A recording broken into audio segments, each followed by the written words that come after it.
Sorry, I'm like courtesy to Lufthansa Airlines. My flight was like 16 hours late, so I don't even know if this is real right now. If I make any mistakes, I'm truly sorry. This is because of Lufthansa. It's the mental consequences of storytelling in VR. Are we still in the game is the title of the talk. Obviously, we're going to talk about storytelling in VR a little bit, but this isn't just this won't be limited to storytelling in VR only. This, I think, applies to all video games. A little bit about myself. I'm Dr. Fasih Sayin. I'm a narratologist. It's a real thing. People who make research into a narrative. There are a few of us in the world, I guess. You can call me a story nerd. And I work in video game business because that's the cutting edge of storytelling, I think. I know what you're thinking, Fasih. It's a weird name. And you're thinking, yeah, I'm from Turkey, essentially. And you're probably thinking it's a popular name there. It's not. It's a weird name. You're okay. It's okay to make fun of me. I work at Crytek, not necessarily known as a storytelling-focused company, but we recently made a lot of research in particularly VR. We have a few VR demos free on Steam, and I think a couple of VR games too. One of them a story-based game. I actually worked as an advisor on Robinson the Journey. And we made a lot of experiments in about storytelling in VR, also with the universities in an academic, from an academic perspective. Currently, I'm working on a video game called Hunt Showdown. It's not a VR game. It's like Rihanna Pratchett said. It's about a game about people shooting each other in the face, essentially. And I have to find out why some people are shooting each other in the face and some are not. But more on that later. So the title of this talk is taken from, if you're a fan of science fiction movies, you would know Existence, a David Cronenberg movie. It's actually one of the final lines of that movie, Are We Still in the Game? Existence is an interesting VR movie, I think, because when you think about the movie in general terms, it's more of a horror movie. It's structured as a horror movie. And unlike The Matrix, for instance, in Existence, the characters are never sure if they're really in the game or what's real and what's not.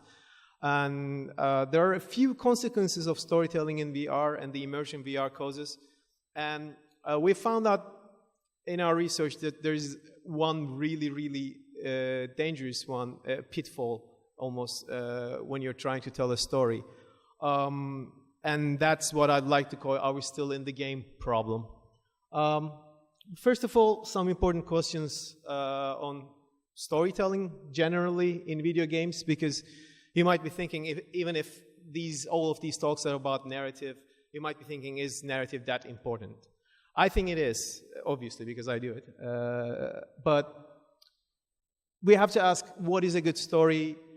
How do we tell a good story? And why do people even like stories? Because obviously we kind of like stories, but is there a method to this madness? Is a story really something completely subjective? Like, you might like it, but I don't like it kind of thing? Or is there an objective measure of a good story? That's what narratology is all about. Like, we're looking into patterns in stories, and when a lot of people like a certain type of story, is there a reason for it? Or is it just marketing, as some people say?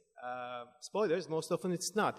The first guy to really make research into these things was Aristoteles.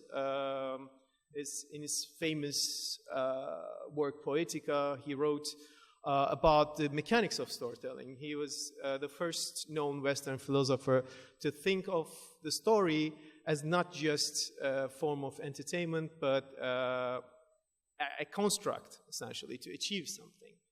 And paraphrasing from his work, we can easily tell that the story is a type of communication.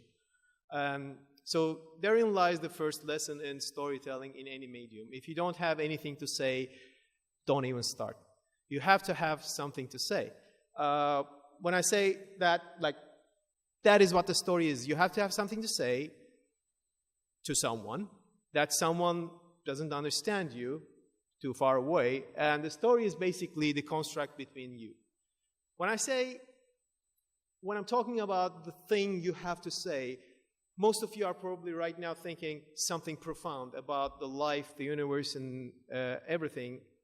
That's not it. That doesn't have to be about something profound. It's a book. You can read that. But it can be something really simple, and stupid, such as red is the best color in the world. It's silly, it's subjective, but it can be something as simple as that. The problem is trying to make the audience understand this. So Aristotle says there's a hierarchy to stories. It all starts with the theme. The theme is what you're trying to sell. That's what's in the storyteller's mind. And without that, there is no story. So you cannot just say, people are shooting each other in the face, so yeah, bad guys, good guys. No, what are you trying to tell me with this story? It says from the theme, you think about the theme, that comes out plot. So what's generally happening? When you think about the plot, you find out about the characters. When you're writing, this is the process you follow as a writer. When you have the characters, you start finding out about the thought processes of these characters. It starts forming, the characters start producing thought. And from the thought, they start producing diction or actual lines they speak, because they reflect their thoughts. And their lines combine to make patterns, what Aristotle calls song.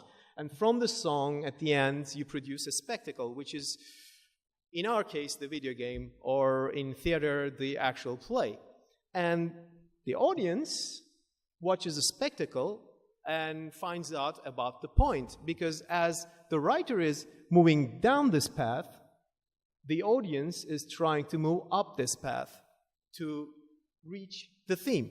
This is essentially how every story goes. If you injure this construct, the story simply doesn't work. If you don't have a theme, it doesn't work. If you don't have characters, it doesn't work. Of course, there are exceptions to everything, but I'm basically talking about the classic dramatic structure here.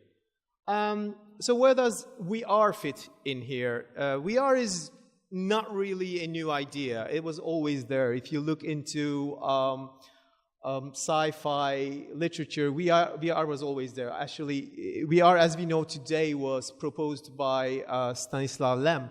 But most of us who were kids in the 70s and 80s know VR from William Gibson's Neuromancer. But you have to think about these things. Like right now, we think of VR as something utopic, but both of these books, like both Stanislav Lem and William Gibson, was thinking of.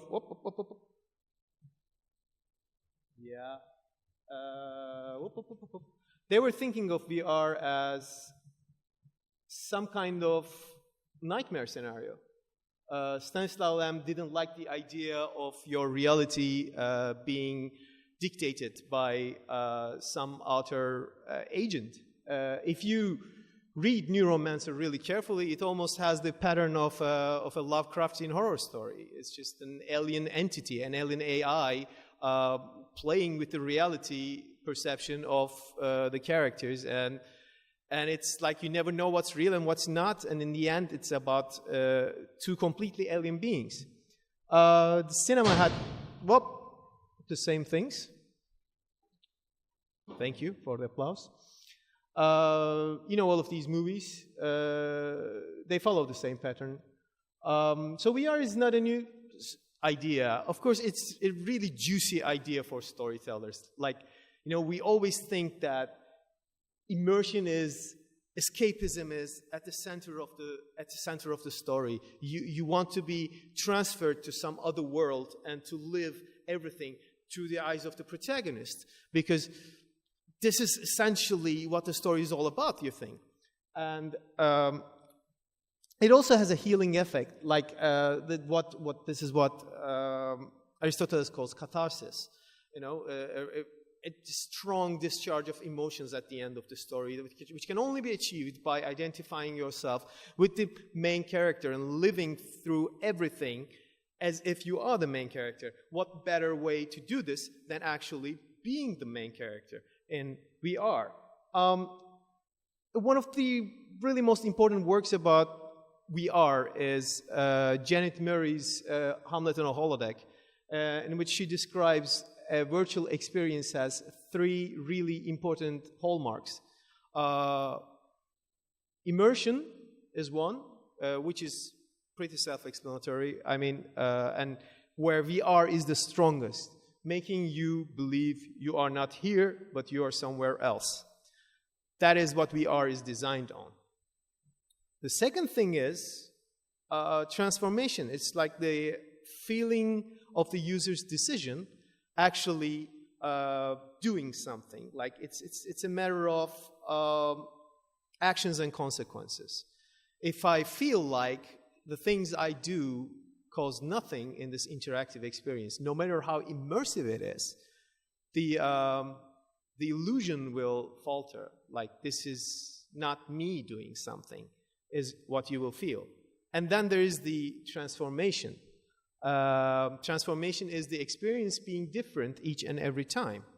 And that's because, so now you might be asking, what's the difference from agency? You do something and you change something. Well, experiences don't transform purely based on your actions. They can be different at different times under different conditions. So these 3 things must be present.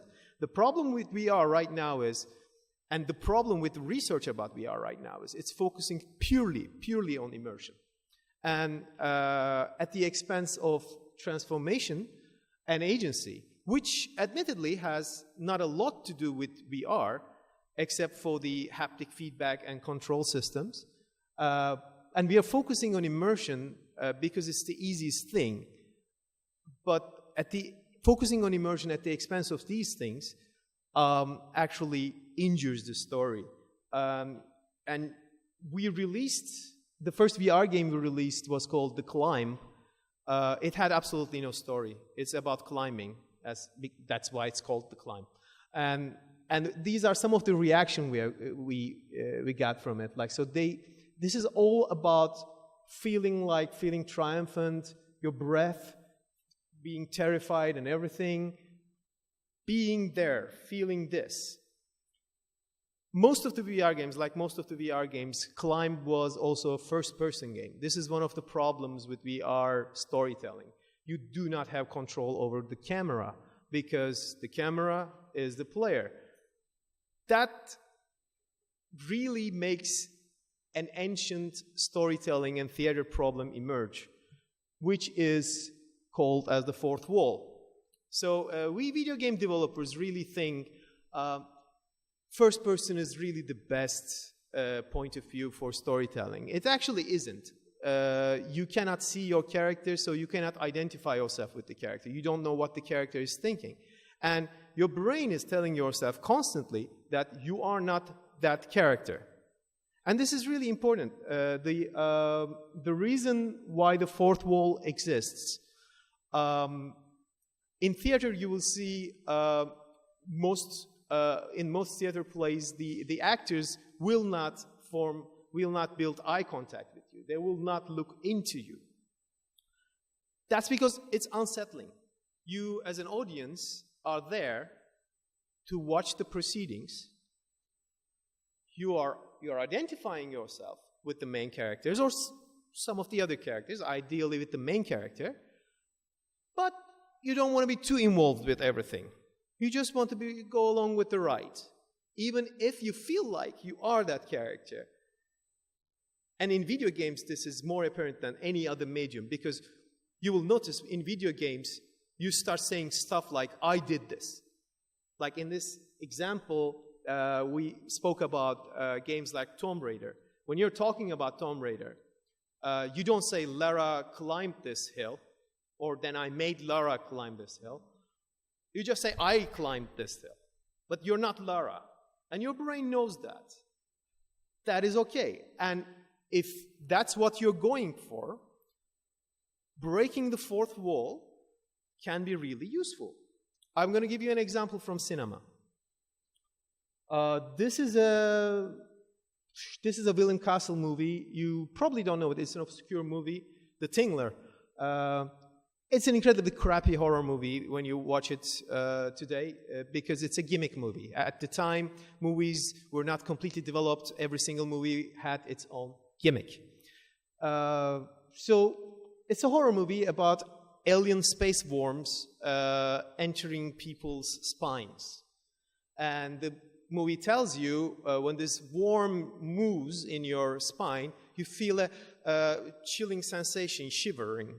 And when you feel that, you have to scream because the space worm is extremely susceptible against high-pitched voices. When you scream, it kind of dies and gets smaller. The movie opens actually with the main character's wife dying because she was mute. She couldn't scream. So at the very beginning of the movie tells you, if you feel like something's shivering, you have to scream. So what's interesting about this movie is, in one of the scenes in the movie, the Tingler, this space worm, escapes to a movie theater. And the actors just turn towards you and, oh my God, it's in the movie theater, they say. So it's your movie theater. At that scene, they break the fourth wall, and now you're acting in the movie, literally. And you even see a shadow of the worm passing in front of the projector. And that's scary enough in itself. That's unsettling enough. But what William Castle did was genius.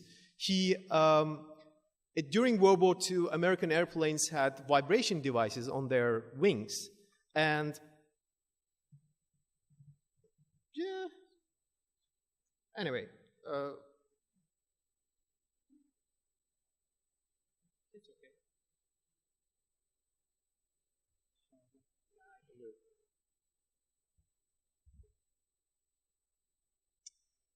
Because the keyboard is a little bit okay. Sometimes it just sticks. Yeah, okay. We have a keyboard problem apparently. That's why it's happening. Anyway, I'll use this key. So, vibration devices, American airplanes, vibration against frost.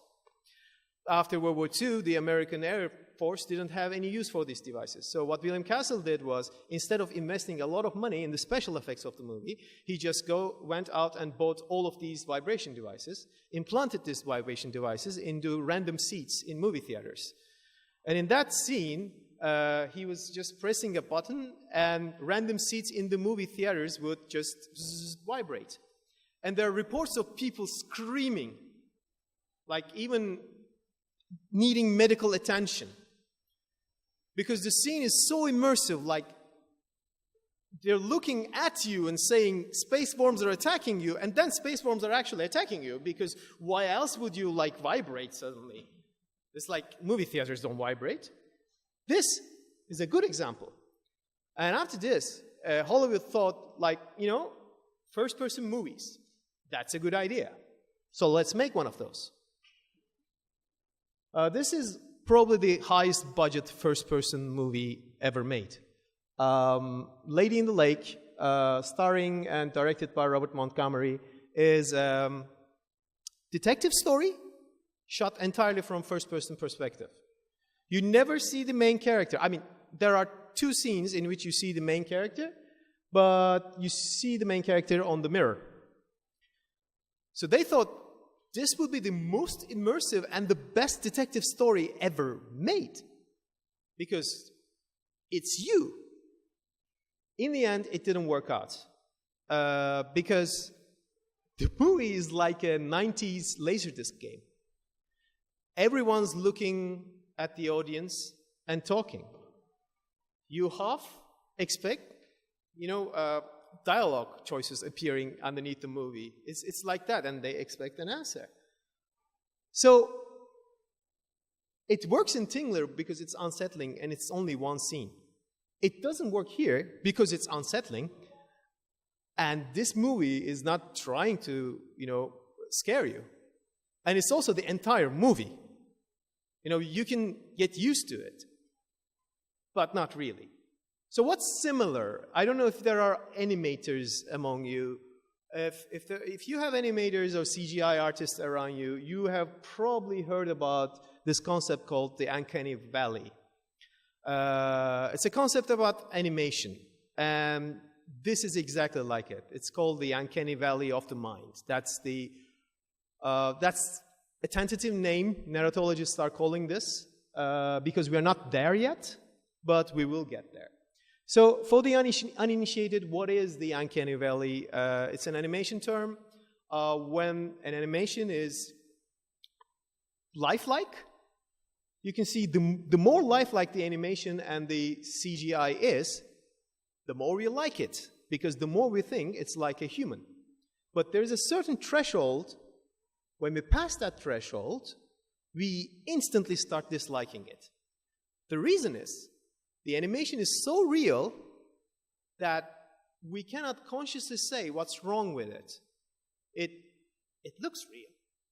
But our brain, deep down, a primal brain circuit here, recognizes the tiny problems we cannot consciously recognize. And it says, you know, the acceleration is a little bit wrong, the light is a little bit wrong, the face is a little bit wrong. And because it's so much lifelike, the brain receives this as a threat. This is something which looks like human, but it's not. It's trying to deceive you. That's why things like these don't really look nice. But you can't really tell what's wrong with it.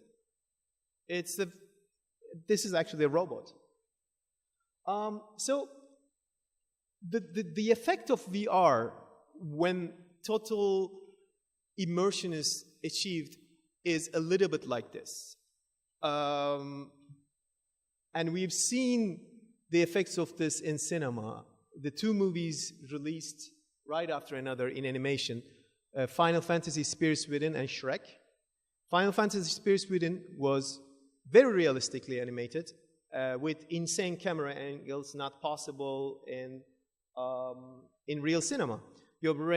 People's brains reacted badly. They said it's creepy. While Shrek was intentionally hyper-stylized because they knew it wouldn't work. So people liked it. So in VR, in storytelling VR, essentially the reason we subject ourselves to stories is a sort of spiritual healing. We have to discharge emotions, or that's the theory. And we're only okay with discharging these emotions as long as it's safe. Your brain does not want to feel like he's fighting a dragon really. You don't want to feel like I'm about to die right now really. Because that your brain immediately rejects. It goes like when the virtual reality is indistinguishable from real reality, the first reaction of the brain is immediately to reject it, immediately to be afraid. Therefore, right now, on the cutting edge of the industry, academy, they're working about, when they're working on storytelling in VR, this is one of the problems we are thinking about. How can we, even if we achieve reality, how can we make the audience know this is not real? This is a little bit like in theater, like what Bertolt Brecht said. You know, this is theater. Let's not dim down the lights. Let's not care too much about the interface not looking like a real thing. Let's tell the player straight ahead that this is a game. And it is okay to play it, and you will be safe. Don't worry. It's pretty much the mental problem I have to say. I don't know how much time we have. If you have any questions, I'll be happy to answer it. If not, thank you.